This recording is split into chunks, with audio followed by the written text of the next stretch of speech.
మనం చెప్పుకున్నాం కదా, మాయామాళవ గౌళ రాగంలో స్వరాలు, సరిగమలు, అలంకారాలు, జంట స్వరాలు, దాటు వరుసలు, ఇవన్నీ కూడా సంగీతం నేర్చుకునే వాళ్ళకి అవగాహన ఉండాలి. పాడుతున్న రాగం ఏమిటి, మళ్ళీ రకరకాల తాళాలు ఉన్నాయి.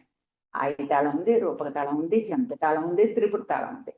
వీటన్నిటినీ సాధన చేస్తే గొంతు స్వాధీనంలోకి వస్తుంది. సా అంటే సా పలుకుతుంది, రీ అంటే రీ పలుకుతుంది. ఈ విధంగా మాయామాళవ గౌళాన్ని తను బేస్ రాగంగా తీసుకుని అందులోనే ఇవన్నీ సృష్టించి, అంటే ఒక రాగం అంటే మనం సొంతం చేసుకుంటాం సంగీతాన్ని. ఒకే రాగం అయితే కొంత సొంతం చేసుకుంటాం. ఇప్పుడు మన కొంత నడక వచ్చిన తర్వాత కదా బాబు నువ్వు నడిచి వెళ్ళిపో పర్వాలేదు అని చెప్తాం. ఒరే సందుదాకానే కదా నువ్వు వెళ్ళిపో అని చెప్తాం. అంటే నడక కొంచెం వచ్చిన తర్వాత మనకి ధైర్యం వస్తుంది.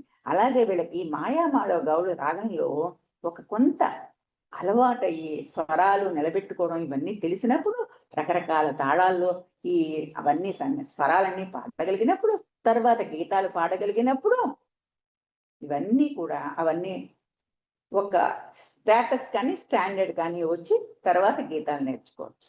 ఇవన్నిటికీ కూడా ఈయన ఒక ఎక్కాలు అంటాం కదా, ఎక్కాలు బాగా వస్తే లెక్కలు బాగా వచ్చేస్తాయని చెప్తూ ఉంటారు కదా, అలాగే వీటన్నిటినీ ఈ రకరకాల తాళాల్లో వీటినన్నిటినీ సాధన చేసే విధంగా ఒక సిలబస్ లాగా తయారు చేశారు.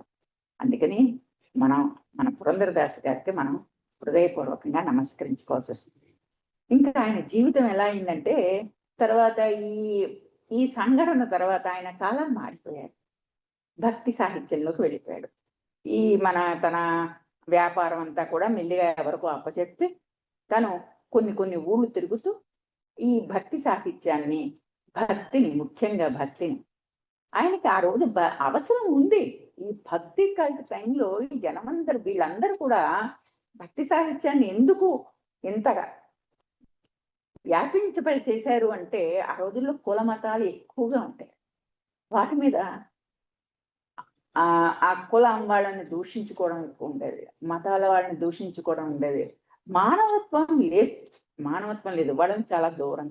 ఈ కుల మతాల ద్వేషం ఇది సమాజంలో చాలా చెడు చూస్తోందని గ్రహించిన వాళ్ళు ముందరగా ముఖ్యంగా వాగ్గేయకారు.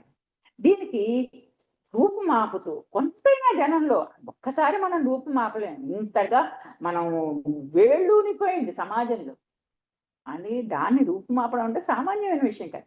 కానీ కొంచెమైనా మానవత్వంతో ఆలోచించండి అని చెప్పేసేసి వాళ్ళతోటే మసులుతూ నేను స్టేజ్ మీద కూర్చుని నేను కబుర్లు చెప్తాను, మీరు అందరు వినండి అంటే ఎవరు వింటారు, ఎవరు వినరు. ఆ మంచి సాహిత్యాన్ని జనంలో మధ్యలో తిరుగుతూ వాళ్ళకి వ్యాప్తి చెందడానికి ఈ పురంధరదాసు చాలా కృషి చేశారు. ఆయన చేస్తున్న కృషి చూసినప్పుడు చాలా మంది ఆయన్ని అనుసరించారు. ఈయన చెప్తున్నది చాలా మంచి మాట అని చెప్పేసి. మరి అలా ఊళ్ళు తిరుగుతున్నప్పుడు ఆయనకి భోజనం అది ఎలా వస్తుంది, ఉంచె వృత్తి చేసేవారు. ఉంచె వృత్తి అంటే ఎవరైనా కాస్త వచ్చి భోజనం అది పెడితే దాన్ని తీసుకుని స్వీకరించి చక్కగా తను కూడా వాళ్ళకి జనానికి అర్థమయ్యే భాషలో చెప్తూ ఉండేవారు. ఇదంతా ఎక్కడ జరిగింది అంటే ఈ పురంధరగడ, హంపి. మన సాహిత్యానికి, మన తెలుగు సాహిత్యానికి, హంపీకి, ఈ కర్ణాటకానికి, వీటికి చాలా దగ్గర ఇది ఉంది. మీకు చెప్పాం కదా ఇదివరకు, హంపి అంటే మనం అందరం పొంగిపోతాం. ఎందుకు అంటే శ్రీకృష్ణదేవరాయల సామ్రాజ్యం అదంతా, ఎంతో సాహిత్యం అక్కడ వెళ్ళి వెలిసింది. అది అవన్నీ కూడా తలుచుకుంటాం. అల్లసాని పెద్దలని పలకీలోకి మోసిన వాడు శ్రీకృష్ణదేవరాయలు. అందుకని తెలుగు సాహిత్యానికి వైభవం వచ్చింది హంపి నగరంలో. అలాగే అక్కడ కూడా ఈ తెలుగు సాహిత్యం వర్ధిల్లడం వల్ల అక్కడ తెలుగు వాళ్ళు కూడా చాలా మంది ఉన్నారు. ఇతని రాసిన కన్నడాన్ని కూడా వాళ్ళు అందరూ కూడా స్వీకరించగలిగారు. పెద్దగా ఏదో భాష కింద అనుకోలేకపోయారు. వాళ్ళ మధ్య తిరుగుతూ వాళ్ళకి కొత్త విషయాలని చెప్తూ, మనకు తెలియకుండానే మన సమాజాన్ని ఎలాగ చెడు భ్రష్టు పట్టిస్తున్నామో వాళ్ళకి చెబుతూ చేసిన ప్రయత్నం మనం సామాన్యమైన ప్రయత్నమేం కాదు. వైరాగ్యంతో సన్యాసిగా మారిపోయి కుటుంబాన్ని వదిలేయలేదు. ఆయన ఏం చెప్పాడంటే, పారిపోవడం పిరికితనం. మన సమాజం నుంచి పారిపోకండి, కుటుంబం నుంచి పారిపోకండి.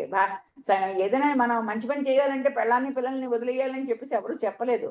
వాళ్ళతో ఉంటూనే గృహస్థాశ్రమంలో ఉంటూనే భార్యా పిల్లలకి మంచిగా వాళ్ళకి మంచి చెడ్డలు చూస్తూనే నువ్వు సాధువులా బతకచ్చు, నువ్వు అందరికీ చెప్పచ్చు. ఇవాళ కూడా మనం చాలా మందిని చూస్తున్నాం గృహస్థాశ్రమంలో ఉంటూనే మనకి సాయంకాలం టీవీ వేసరికి చాలా మంది పెద్ద పెద్ద వాళ్ళందరూ చాగంటి వాళ్ళు, గరికపాటి వారు, సామవేదం వారు, వీళ్ళందరూ కూడా మనకి సమాజానికి ఎంతో మంచి మంచి మాటలు చెప్తున్నారు కదా.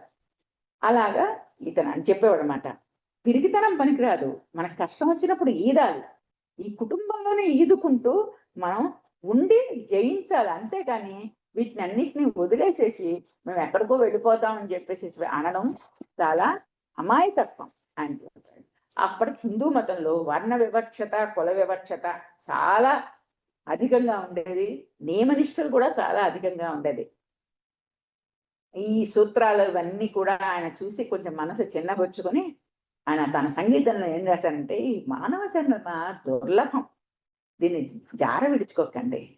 మీరు తిట్టుకుంటూ అతను ఇంకొక కులం, ఇతను ఇంకొక కులం, వాడు మాంసం తింటాడు, వీడు గుడ్డు మాంసం తింటాడు అంటూ మీలో మీరు తిట్టుకుంటూ మానవ జన్మని మీరు వృధా చేసుకోకండి, దాన్ని జార విడుచుకోకండి అని చెప్పి కుల బాధనలు అక్కర్లేదు మనకి, మనిషిలా బతకాలి అని చెప్పేసి తను పాడుకుంటూ ముక్తి మార్గంలో నడుస్తూ అందరికీ చెప్తూ ఉంటే ఎందరో శిష్యులు ఆయన చెప్పిన మంచి మాటలు విని అతని వెనకాల అనుసరిస్తూ ఉండేవాడు. ఏ ఊరెడితే ఆ ఊళ్ళోనే బోళ్ళు మంది శిష్యులు అనుసరిస్తూ ఉండేవారు. సత్యాన్వేషణ కలిసి తిరుగుతూ ఉండేవాడు. పాండురంగ విఠలుడు కదా, కృష్ణతత్వం వీరి పాటల్లో చాలా ఎక్కువ కనిపిస్తూ ఉంటుంది అన్నమాట. కృష్ణతత్వం నాద ఉపాసకులైన పురంధరదాసు ఎన్నో క్షేత్రాలు దర్శించాడు. సంగీతంలో భక్తిని మేళవించి సులలితమైన కన్నడ భాషలో అనేక రచనలు చేశారు. భక్తిని వ్యక్తం చేయడానికి సంగీతాన్ని మించిన భాష లేదు. మనం ఎంతంత ఉపన్యాసాలు ఇచ్చినా అది అర్థం అవుతుంది, అర్థం అవ్వకపోదు. కానీ చక్కగా ఒక పాట పాడితే అందులో ఉన్న విషయం అంతా కూడా స్పష్టంగా తెలిసిపోతుంది అని చెప్పేసి ఆయన మొట్టమొదటిగా ఆలోచించింది అది.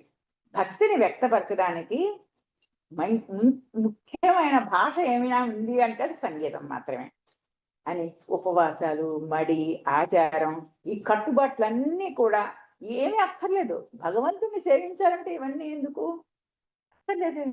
ఇవన్నీ మన కంట్రోల్ చేసుకోవడానికి, మన శరీరాన్ని, మనసుని, బుద్ధిని కంట్రోల్ చేసుకోవడానికి స్నానం చేయాలి, మంచి బట్టలు కట్టుకోవాలి, ఆరేసిన బట్టలు కట్టుకోవాలి, ఇలాగా మంచి అంటే మడి బట్టతోటి ప్రసాదం వండి పెట్ట, ఇవన్నీ ఏంటంటే మనం శుద్ధి చేసుకోవడానికి, మనం తీర్చిదిద్దుకోవడానికి, మనం భగవంతుడిని సేవించడానికి మనం తయారు చేసుకోవడం అంతే. వాటి వరకు అంతేగానే వాటిని ఏదో పెద్దగా ఊహించేసేసి దానివల్ల ఏదో ఉపయోగం ఉంటుందని అనుకోవద్దని చెప్పేసేసి ఇవన్నీ కట్టుబాట్లన్నీ అవసరం లేదు, భగవంతుడిని ఎలాగైనా సేవించవచ్చు అని చెప్పేసేసి మనోనేత్రంతో ఆ మనోహర మూర్తిని దర్శించవచ్చు.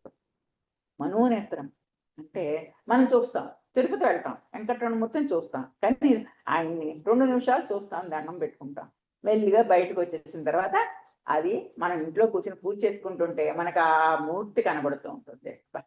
ఎలా ఉన్నారు, ఎంత కర్పూరం, నామాలు అని చెప్పేసి అదే తలుచుకుంటాం. అంతేగాని మరి రోజు వెళ్ళి తిరుపతి వెళ్ళి దర్శనం చేసుకోగలమా? ఒకసారి దర్శనం చేసుకుంటే చాలు, 5-6 సార్లు దర్శనం చేసుకుంటే చాలు మన జీవితంలో. మళ్ళీ అదే మూర్తి మన వెంటాడుతూ ఉంటుంది. ఆ మూర్తిని మనం ఊహించగానే మన కళ్ళ ముందర ఉంటుంది. అందుకని మనోనేత్రంతో ఆ మనోహర మూర్తిని చూడాలి తప్ప మిగిలిన విషయాలన్నీ కూడా పెద్దగా అవసరం లేదు అని నెమ్మదిగా. మరీ ఎక్కువ చెప్పినా కూడా విప్లవం వచ్చేస్తుంది. ఈయన నాస్తికుడు, ఊరికే పేరుగా పద్యాలు పాటలు పాడతాడు కానీ వీరికేమీ అక్కర్లేదు అంటారు. అందుకని ఎంతవరకు చెప్పాలో, ఎంతవరకు అవసరమో, ఆ జనాలు ఎంతవరకు స్వీకరించగలరు, ఇది ఎక్కువ తెలియాలి అందరికీ. అసలు మనం ఊరికే మనకు తెలుసు కదా అని ఎక్కువ చెప్పేయకూడదు. వాళ్ళు ఎంతవరకు స్వీకరించగలరు. చిన్నపిల్లలు అన్నం ఇంతే తింటారు, కంచం నిండా ఇంత అన్నం పెట్టేసి వాడు తినలేదని అనుకుంటాం మనం. వాడికి కావాల్సిన చిన్న పొట్ట, చిన్న కొంచెమే తింటాడు. అది పెద్దవాళ్ళు అయితే వేరు. అలాగే జ్ఞానం పెరిగిన కొద్దీ వాడు స్వీకరించగలరు. కానీ అప్పుడే వెళ్తున్న మామూలుగా శ్రమజీవులు లాంటి వాళ్ళు ఎంతకైనా కొంచెం స్వీకరిస్తారు. అందుకని చెప్పేసేసి అలాగ వాళ్ళకి కావలసినట్లుగానే అనేక దాస పదಗಳని చెప్పేసి అంత దాస సాహిత్యాన్ని సృష్టించాడు ఆయన. సృష్టించి వాటన్నిటినీ కూడా ప్రజల మధ్యలోనే ఉంటూ వాళ్ళకందరికీ కూడా వ్యాప్తి చేశాడు.